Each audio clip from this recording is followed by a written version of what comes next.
Nature et architecture, photo signée Michael Alési. Bonsoir à tous, merci d'être au rendez-vous pour un nouveau JT sur Monaco Info. Alors que la principauté s'apprête à amorcer la phase 3 de son déconfinement, nombreux sont ceux qui ont profité du pont de l'Ascension pour s'évader et faire de belles rencontres comme Franck qui nous a fait parvenir cette vidéo via le réseau Malizia.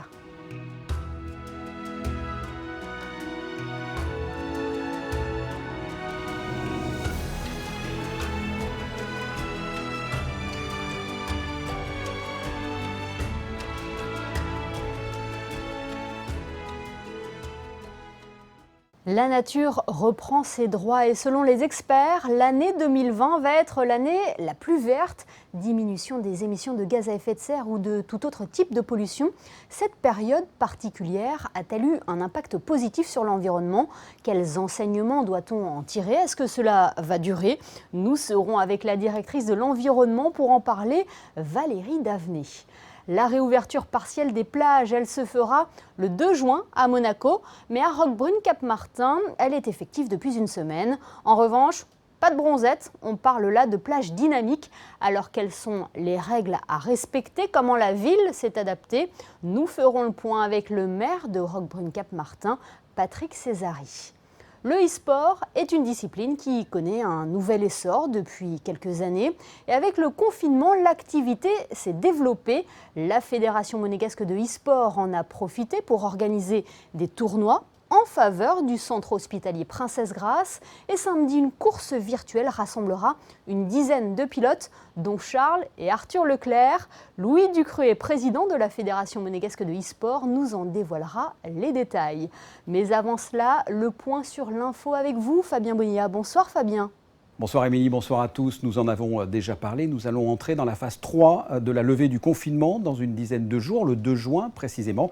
Les restaurants vont rouvrir, mais également les salles de jeux, les musées, les salles d'exposition, les centres de congrès, avec toutes les mesures sanitaires qui s'imposent. Et en termes de spectacle, le théâtre du Fort-Antoine devrait être maintenu au mois d'août. Et toujours au mois d'août, il devrait y avoir 2 concerts organisés au Palais Princier. Et vous pourrez aussi cet été aller au cinéma. Mais attention, pas dans une salle obscure, mais au cinéma en plein air. Et là aussi avec les règles et les distanciations sanitaires qui s'imposent. Et pour rester sur cette phase 3 du déconfinement à Monaco, tout ne sera pas autorisé, Fabien. C'est ça, pour le cinéma indoor, les boîtes de nuit, les salles de sport, les saunas, les hammams et les jacuzzis. On verra ça plus tard, dans un second temps, en fonction de l'évolution de la situation.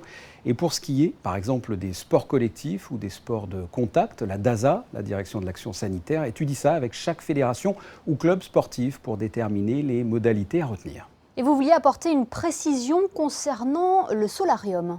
Oui, c'est important. On vous a annoncé l'ouverture samedi dernier du solarium, lieu donc accessible au public, mais seulement pour une utilisation dynamique et pour s'y baigner. Et même s'il fait beau et que ça donne envie, on ne s'y fait pas bronzer. Ça sera autorisé dans le cadre de la phase 3 à partir du 2 juin, en respectant 1,50 m entre chaque personne. Et nous serons dans quelques instants avec le maire de Roquebrune-Cap-Martin pour aborder ce système de plage dynamique. Merci Fabien. Le saviez-vous, ce 22 mai correspond à la Journée internationale de la biodiversité. Cette période de confinement a permis à l'environnement de prendre une bonne bouffée d'air frais. Mais est-ce que cela va durer? Pour en parler, nous sommes avec la directrice de l'environnement. Bonsoir Valérie Davenet. Bonsoir Émilie. La nature a repris ses droits pendant le confinement. Cela a été bénéfique pour l'environnement? Oui, le côté positif, c'est comme souvent en environnement, on voit que quand l'impact humain décroît, la nature reprend ses droits. On a vu des vidéos assez improbables sur les réseaux, des canards dans les rues de Monaco et de Paris, un sanglier sur la Croisette. C'est assez rare de voir des images comme celle-ci. Oui, plus de bruit, moins de personnes qui circulent et du coup un habitat plus large pour eux. Et selon vous, est-ce que l'on va pouvoir continuer de s'émerveiller ou justement l'homme va reprendre le dessus? Moi je suis personnellement convaincue qu'il faut continuer à s'émerveiller, sinon on n'a plus de sens dans nos vies. Et pour continuer à s'émerveiller, évidemment, il faut agir. Il faut mettre l'environnement au cœur de beaucoup d'actions, de beaucoup de politiques publiques. Et en réajustant et en étant ambitieux et innovant, je dirais. Ce qui est marrant, Valérie Davenet, c'est qu'on entend les oiseaux avec vous lors de cette interview. Ce chant des oiseaux, c'est tout un signe. Hein. À Monaco, nous, en tout cas, direction de l'environnement, un de nos cœurs de métier consiste à surveiller, à avoir des réseaux de surveillance des milieux. C'est un terme assez général, mais notamment sur la qualité de l'air et des réseaux de surveillance sonore. Au niveau de la pollution de l'air, notamment les oxydes d'azote qui sont des témoins du trafic ont baissé jusqu'à 60% sur les mesures de bruit, le réseau de surveillance la pollution sonore dont on parle peu. Hein.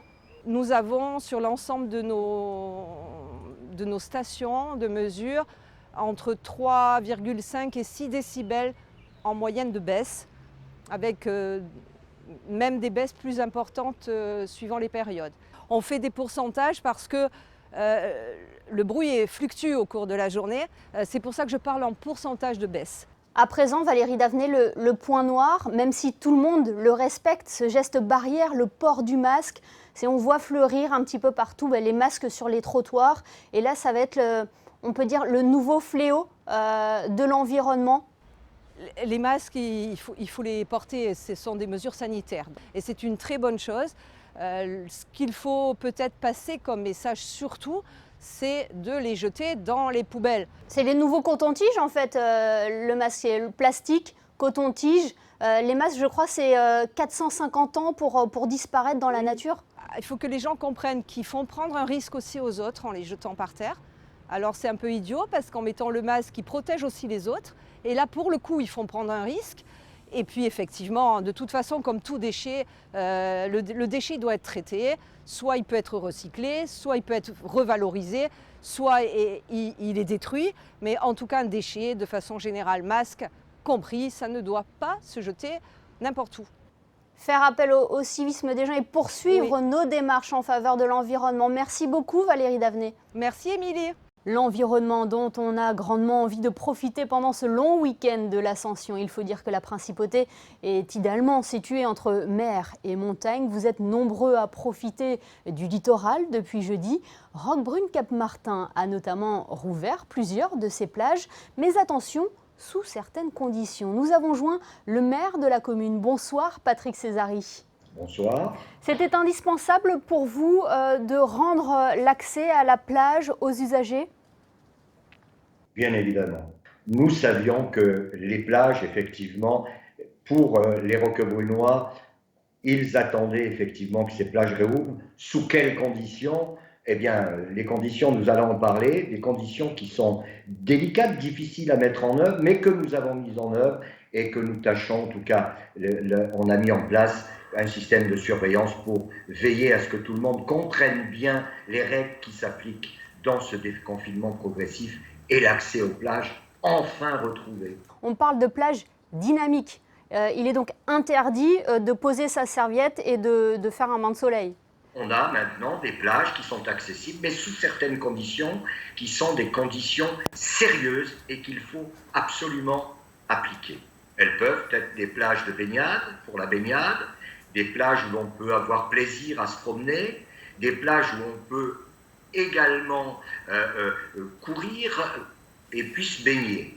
Tout cela est possible, mais sous certaines conditions. Premièrement, pas de serviette. Distanciation obligatoire. Et puis ne pas rester plus d'une heure sur la plage, se baigner, profiter de cet instant de liberté retrouvé, et puis repartir et quitter cette plage. C'est pas simple, certaines personnes ne comprennent pas que de telles obligations soient imposées. Vous n'avez pas eu de problème de Roquebrunois ou peut-être de Monégasque sur la plage qui justement restait statique. C'est simple à faire comprendre. Ça n'est pas simple à faire comprendre. Toutes les plages ne sont pas concernées. On a 2 plages essentielles qui sont ouvertes à Roquebrune-Cap-Martin. Celle de Cabé, qui est une plage exceptionnelle, naturelle, qui est exceptionnelle, elle est ouverte. Et puis la plage de Carnolès, là aussi, c'est ouvert depuis maintenant quelques temps. Et on a un autre lieu où l'on peut accéder à la mer, mais simplement pour des activités nautiques qui est Le l'espace kayak. lié à l'anse du Solenzara, où nous avons notre base nautique, plongée, paddle, voile. La Grande Motte a innové le week-end dernier avec ces espaces de plage statiques. Est-ce que vous aussi, vous voyez, vous envisagez dans quelques semaines créer ces espaces confinés, entre guillemets, sur la plage? Depuis le début de cette pandémie, j'obéis aux décisions qui sont prises d'abord sur le plan gouvernemental et ensuite j'obéis aux décisions qui sont prises sur le plan préfectoral. Je ne veux pas, tant que l'autorisation ne nous sera pas donnée, déroger aux règles qui s'appliquent aujourd'hui. Pour moi, ce déconfinement doit se passer par étapes, d'une manière donc progressive, en ayant toujours à l'esprit que le risque existe toujours et que si on veut demain lui tourner le dos, alors il y a encore des habitudes qu'il faut changer, alors il y a encore des mesures qui doivent s'appliquer sans dérogation possible. Comment vous voyez le tourisme cet été? Le charme roquebrunois opère.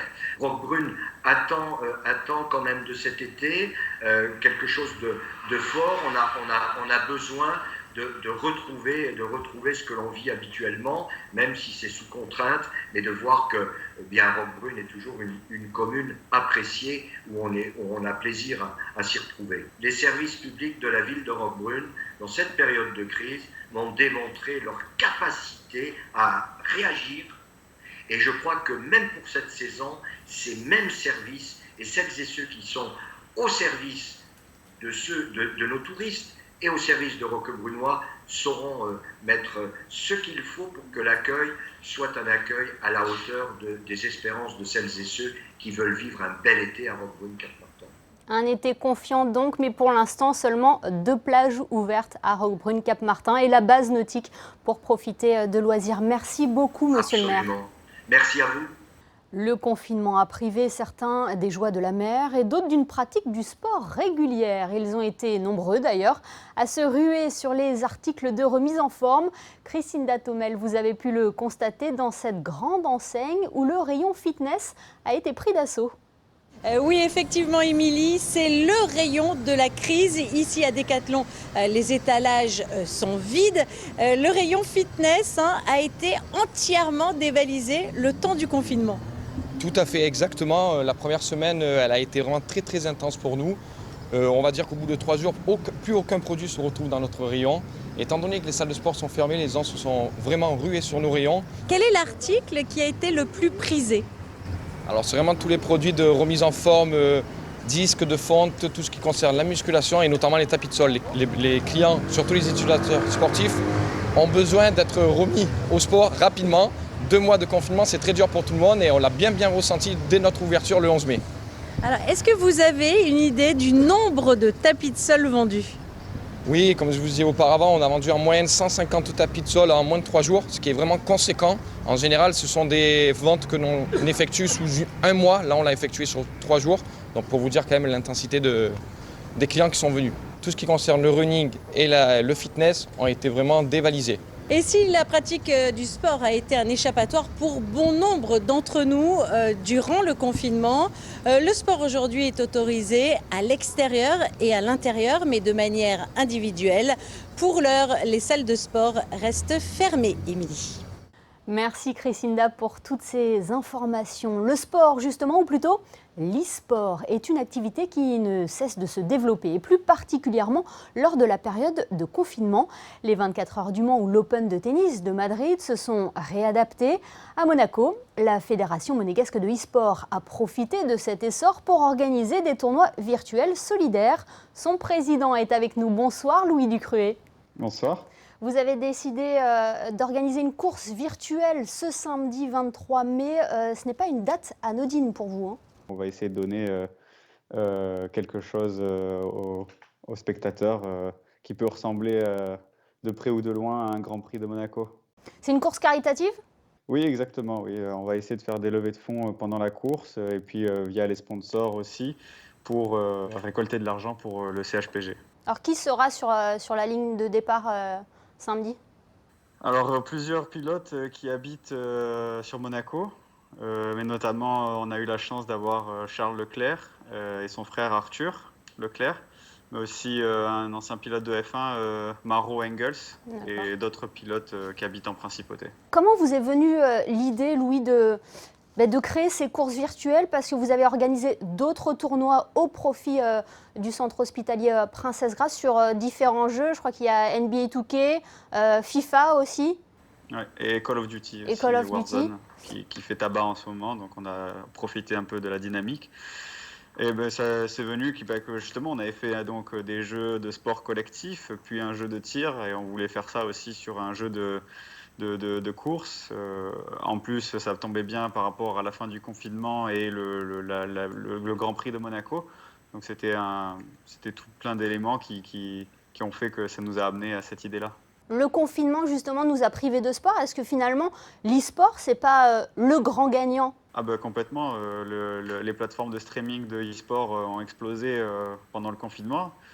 Parce que les joueurs professionnels de e-sport pouvaient jouer chez eux, donc ils n'avaient pas besoin d'installation ou de lieu précis pour pouvoir faire. Donc c'est vrai que ça a pu continuer à divertir les gens et eux continuer à performer pendant le confinement. Et puis c'est un sport d'avenir, on peut devenir pro. Plusieurs grands clubs ont leurs joueurs e-sport. La S Monaco en a 2 qui ont représenté d'ailleurs l'équipe de France lors des tournois européens. Sur PES, oui. Sur PES, ouais, c'est vraiment un sport d'avenir. Depuis maintenant 5 ans, on a vraiment une explosion au niveau de l'intérêt pour ce sport. Bien sûr, l'Europe, on est un peu en retard, encore une fois, sur le e-sport, parce que en Asie, ça a déjà explosé depuis des années, où tous les athlètes, les joueurs e-sport sont des superstars. Est-ce que dans un coin de la tête, Louis, vous avez un rêve que des Monégasques représentent la principauté à des Jeux Olympiques sur e-sport? C'est le but premier de cette fédération, hein, sinon il y aurait que des clubs. Donc oui, bien sûr, c'est un rêve, ça serait une fierté de pouvoir emmener des athlètes supplémentaires, remplir le contingent monégasque pour les JO. Et la course de samedi, on pourra la suivre quelque part? Oui, sur les réseaux sociaux de PlayStation. C'est un partenaire important, PlayStation, quand même. C'est un très bon partenaire, ouais. Oui, on est content de les avoir et qui nous suivent, et en plus avec beaucoup d'envie, et donc c'est vrai qu'on a de la chance d'avoir un très bon partenaire aussi gros. Dernière question, Louis, on ne pouvait pas ne pas vous la poser. Est-ce que le foot vous manque? En tant que passionné de football, bien sûr, mais bon, on se console avec du e-sport, avec des FIFA ou des PES, avec les copains pendant le confinement, donc voilà. Merci beaucoup, Louis Ducreuet, d'avoir été avec nous. Merci à vous. Nous passons au point info pratique maintenant avec vous, Fabien. Une nouvelle semaine se prépare concernant la campagne de test en principauté. Et oui, vous le savez, la population se fait tester massivement depuis le début de la semaine. Ça se déroule par ordre alphabétique, et la semaine prochaine, si vous êtes monégasque, si vous êtes résident et que votre nom de famille commence par les lettres de G à Z, c'est à votre tour pour vous et pour l'ensemble de votre foyer. Vous voyez le tableau avec les dates et les lieux, toujours de lieux, le Grimaldi Forum et l'espace Léo Ferré. Vous pouvez retrouver ce tableau sur le site du gouvernement ou sur Facebook via le réseau Malizia par exemple. A-t-on besoin de le rappeler? C'est sur la base du volontariat, c'est gratuit, c'est rapide et indolore. C'est une habitude à présent. Quel est le programme du week-end sur Monaco Info?